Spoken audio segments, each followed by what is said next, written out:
नमस्कार, स्वागत है आपका ज्ञान विज्ञान के इस नए एपिसोड में। मैं हूं आपके साथ ऐश्वर्या कपूर। बुलेटिन में बात करेंगे स्वदेशी स्पेस शटल के सफल परीक्षण की और भारतीय विज्ञान संस्थान की रैंकिंग की। इसके अलावा चर्चा करेंगे पानी की बढ़ती कमी और इसके संरक्षण पर। लेकिन सबसे पहले नजर इस हफ्ते की सुर्खियों पर। इसरो को मिली एक और बड़ी कामयाबी, देश के पहले स्पेस शटल का किया सफल परीक्षण। बेहतर शोध कार्यों के लिए भारतीय विज्ञान संस्थान की तारीफ, ताजा रिपोर्ट में पेश किए गए आंकड़े। विलुप्त हो रही है दुनिया की सबसे पुरानी कछुओं की प्रजाति, संरक्षण और बचाव है जरूरी। और खोज खबर में जानेंगे क्यों गिरता जा रहा है भूमिगत जल का स्तर, कैसे किया जा सकता है जल संरक्षण। चलिए खबरों को विस्तार से जान लेते हैं। भारत को स्वदेशी नेविगेशन सिस्टम देने वाले इसरो को स्वदेशी स्पेस शटल के रूप में एक और सफलता हाथ लगी है। इसरो ने हाल ही में श्रीहरिकोटा से देश के पहले रीयूजेबल लॉन्च व्हीकल यानी कि फिर से इस्तेमाल किए जाने वाले प्रक्षेपण यान का सफल टेस्ट किया। ये स्पेस शटल पृथ्वी से उपग्रहों को प्रक्षेपित करने और फिर से वायुमंडल में प्रवेश करने में सक्षम है। गौरतलब है कि इसरो ने पहली बार पंखों वाले किसी अंतरिक्ष यान का सफल प्रक्षेपण किया है, जिसके बाद अब भारत भी अंतरिक्ष में अपने स्पेस शटल भेज सकेगा।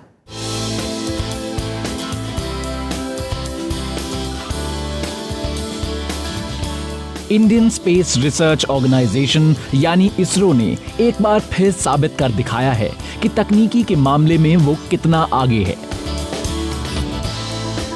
इसरो ने 23 मई को भारत में बना पहला मल्टी शटल अंतरिक्ष में प्रक्षेपित किया। Reusable launch vehicle technology demonstrator या RLVTD नाम से मशहूर इस यान का प्रक्षेपण चेन्नई से करीब 80 किलोमीटर दूर श्रीहरिकोटा के लॉन्च पैड से सोमवार सुबह करीब 7 बजे सफलतापूर्वक किया गया।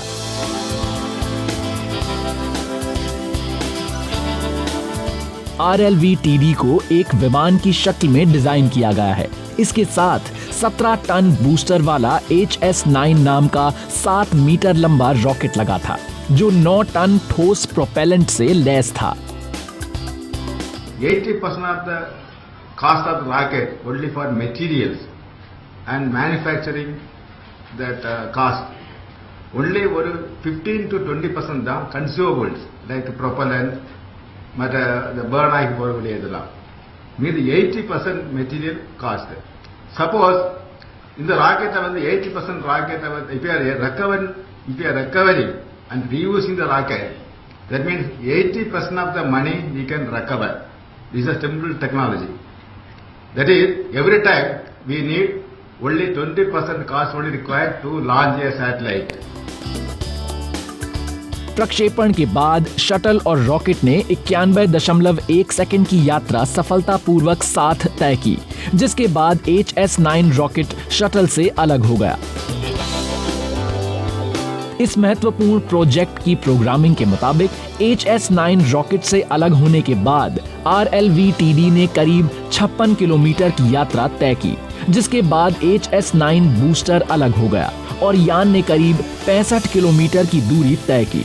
इस ऊंचाई तक पहुंचने के बाद RLVTD के नेविगेशन, गाइडेंस और कंट्रोल सिस्टम ने बखूबी काम करना शुरू कर दिया। योजना के मुताबिक शटल को वापस धरती पर आना था। आवाज से 5 गुनी तेज रफ्तार से धरती के वातावरण में प्रवेश करने के बाद शटल को सफलतापूर्वक बंगाल की खाड़ी में तय जगह पर उतार लिया गया। ये जगह श्रीहरिकोटा से करीब 450 किलोमीटर दूर है। भारत के लिए खास बात ये रही कि इसरो इस मिशन के साथ ही वो hypersonic speed, autonomous navigation, guidance and control, reusable thermal protection system, air breathing propulsion से लैस क्रूज फ्लाइट और री एंट्री मिशन मैनेजमेंट जैसे महत्वपूर्ण तकनीकी डेटा इकट्ठा करने में सफल हो गया है।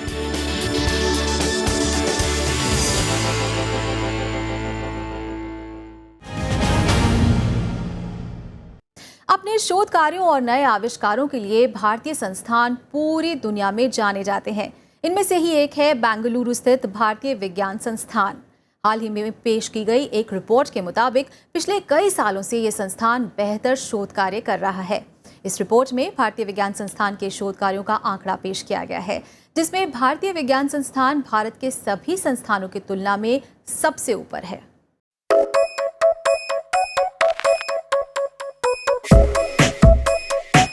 वैज्ञानिक शोधों के लिए बेंगलुरु का भारतीय विज्ञान संस्थान दुनिया भर में मशहूर है। अपने महत्वपूर्ण शोधों और महत्वपूर्ण आविष्कारों की वजह से ही भारतीय विज्ञान संस्थान को देश के सबसे बेहतरीन विश्वविद्यालयों में शामिल किया गया है। इस साल के international comparative performance of India's research base a bibliometric analysis report में भारतीय विज्ञान संस्थान के बेहतरीन शोध कार्यों की तारीफ की गई है। इस रिपोर्ट में संस्थान के पिछले 12 सालों के शोधों और प्रकाशन का पूरा लेखा जोखा है। आंकड़ों के मुताबिक भारतीय विज्ञान संस्थान ने 2002 से 2014 के बीच कुल 22,056 शोध प्रकाशित किए, जो देश के किसी भी संस्थान से प्रकाशित शोधों से कहीं ज्यादा हैं। शोध प्रकाशन के लिए मशहूर देश के सबसे बेहतरीन 29 सरकारी और गैर सरकारी संस्थान इस मामले में भारतीय विज्ञान संस्थान से पीछे हैं। ये आंकड़े विज्ञान और प्रौद्योगिकी विभाग ने इकट्ठा किए हैं, जिसके मुताबिक भारतीय विज्ञान संस्थान सबसे ज्यादा विविधतापूर्ण संस्थान है। यहाँ पर अलग अलग विषयों पर शोध प्रकाशन की संख्या सबसे ज्यादा है। 2009 और 2013 के बीच जिन 6 विषयों पर सबसे ज्यादा शोध प्रकाशन हुए हैं वो हैं भौतिक विज्ञान, खगोल शास्त्र, जैव रसायन, आनुवांशिकी एवं परमाणु विज्ञान, रसायन शास्त्र, गणित और भू एवं गृह विज्ञान। रिपोर्ट में देश के टॉप 30 संस्थानों में 7 IIT भी शामिल हैं। इनमें 5 तो देश के टॉप 10 संस्थानों में शुमार हैं। 44.3% आंकड़े के साथ IIT मद्रास को पहला स्थान मिला है। 12.7 इंडेक्स के साथ Tata institute of fundamental research को प्रति शोध पत्र सबसे ज्यादा साइटेशन देने का सम्मान हासिल हुआ है, जबकि 2009 से 2013 के बीच साइटेशन में भारतीय विज्ञान संस्थान का इंडेक्स 8.1 है।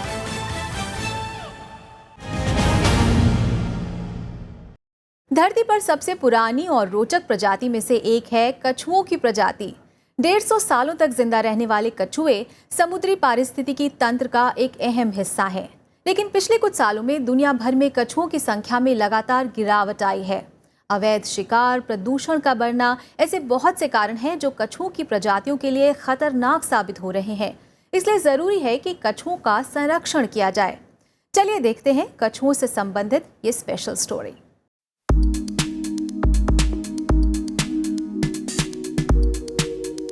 जीवों की किसी न किसी प्रजाति का विलुप्त होना आम बात होती जा रही है।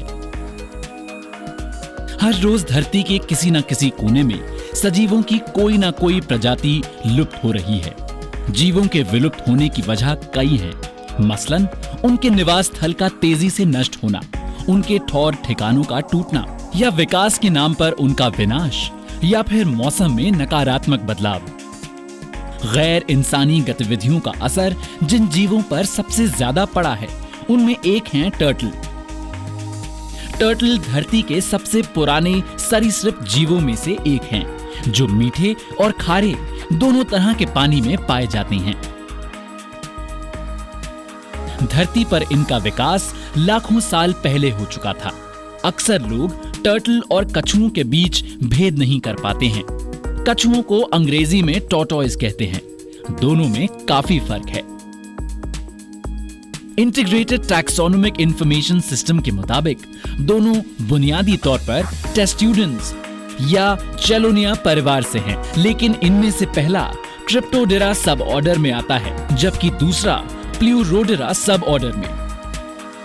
टेस्ट्यूडेंस परिवार के टर्टल में पारिस्थितिकी बदलाव के अनुरूप खुद को ढालने की क्षमता ज्यादा होती है और ये विभिन्न मौसम में जिंदा रह सकते हैं।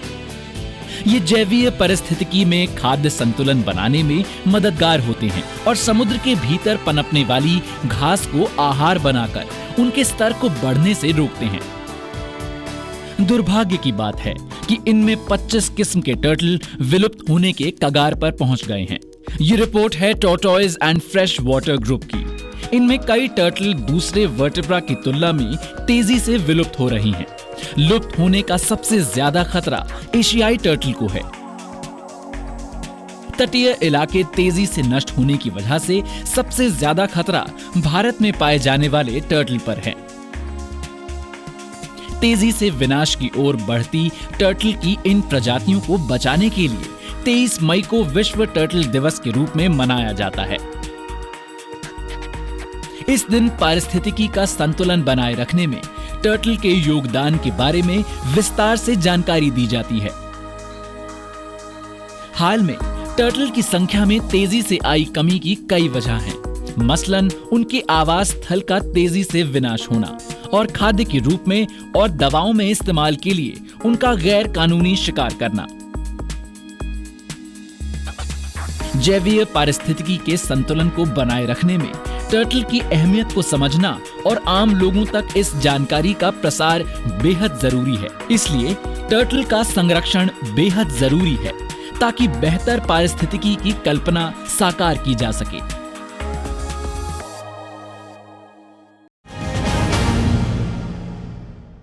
और यहाँ रुकते एक छोटे से ब्रेक के लिए, जल्द लौटेंगे वापस विज्ञान की कुछ और दिलचस्प खबरों के साथ। देखते रहिए ज्ञान विज्ञान।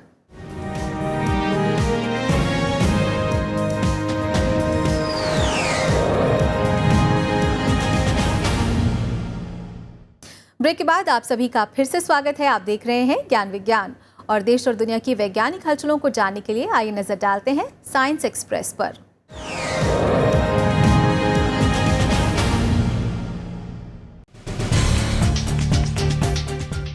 चांद का जो हिस्सा अंधेरे में डूबा रहता है, वहां साउथ वेस्ट रिसर्च इंस्टीट्यूट के शोधकर्ताओं ने 2 क्रेटर खोज निकाले हैं।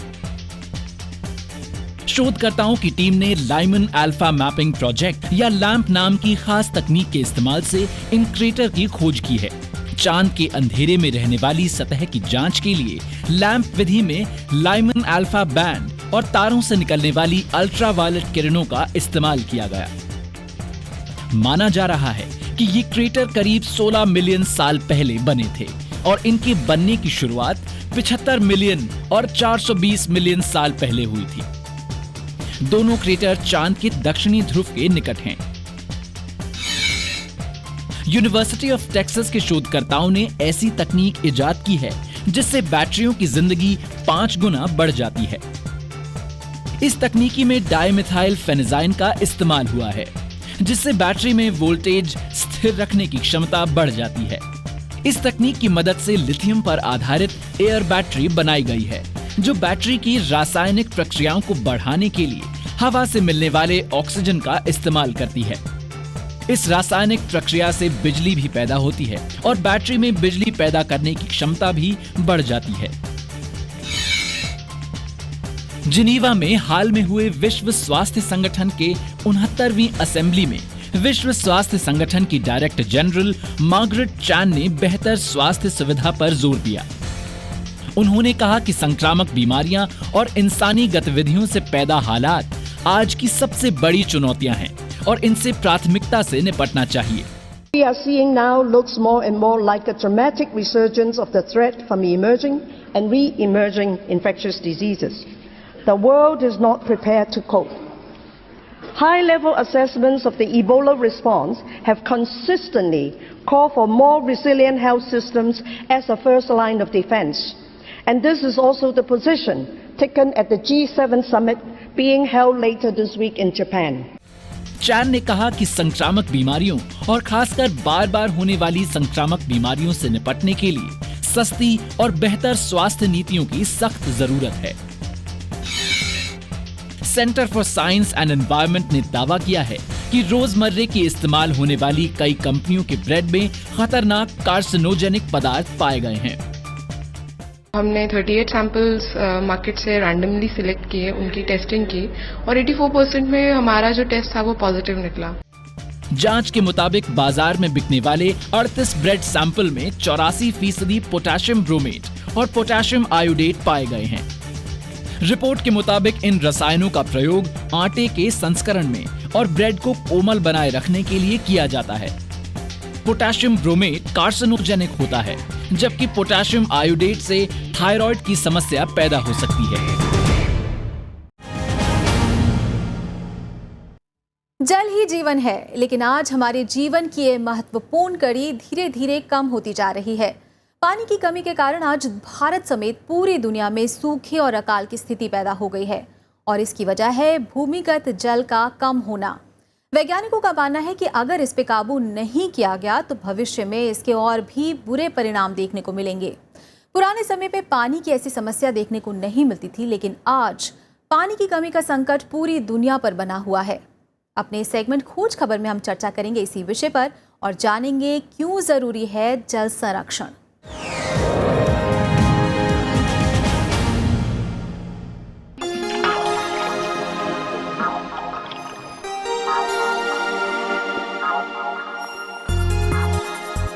रहमन पानी राखिए, बिन पानी सब सून।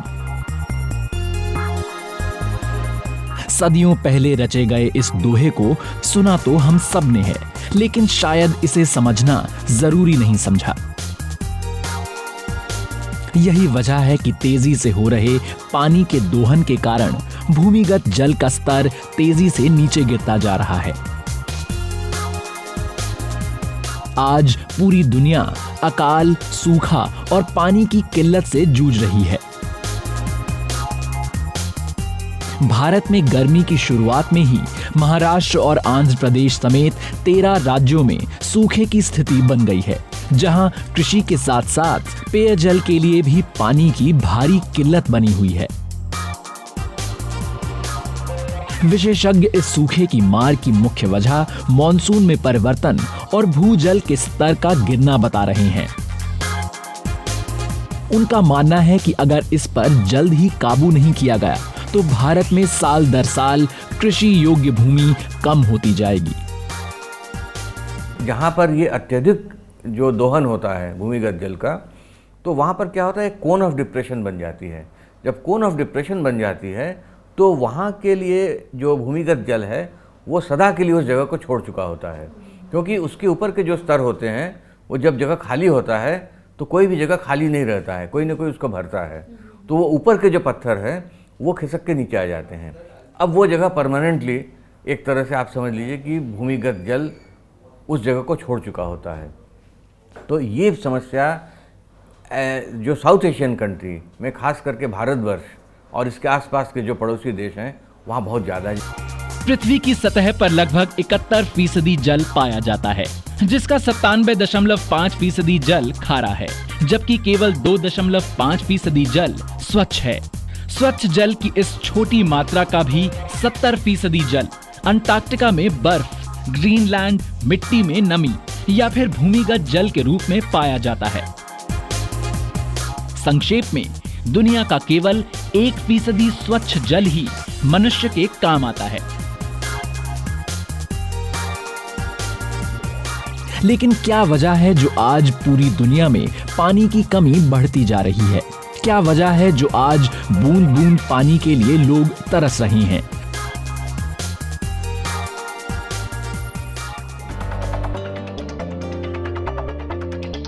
थोड़ा पीछे चले जाएं तो पानी की ऐसी समस्या देखने को नहीं मिलती, क्योंकि उस वक्त हमारे पास कुएं, तालाब और बावड़ियों जैसे जलाशय थे।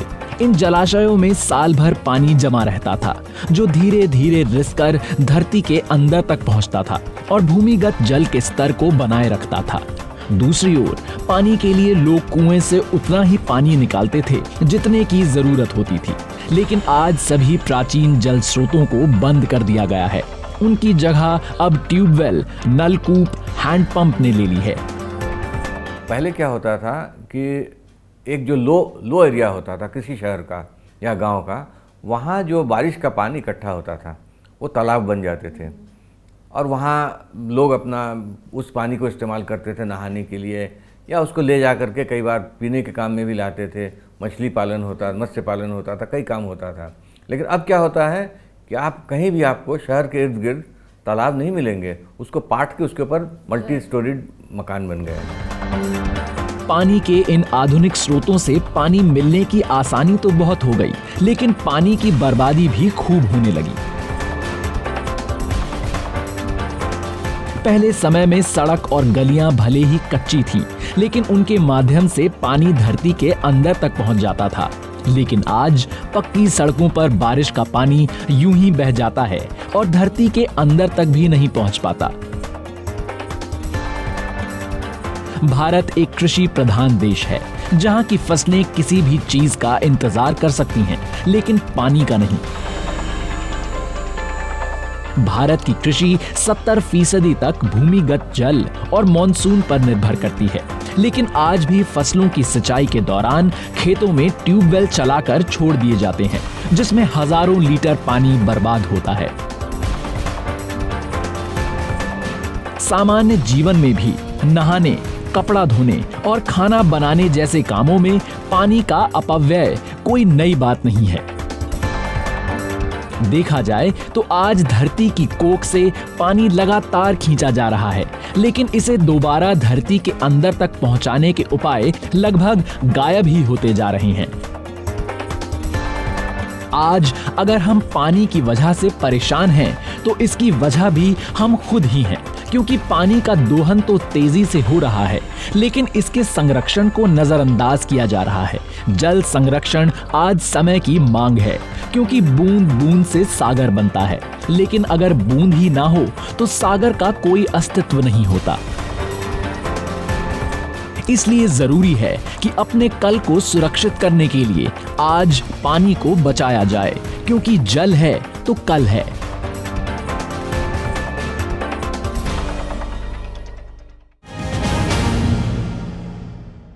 तो उम्मीद है आपको हमारा ये कार्यक्रम जरूर पसंद आया होगा। आप अपने सुझाव हमें ईमेल के जरिए भेज सकते हैं। हमारा ईमेल आईडी है news@vigyanprasar.gov.in।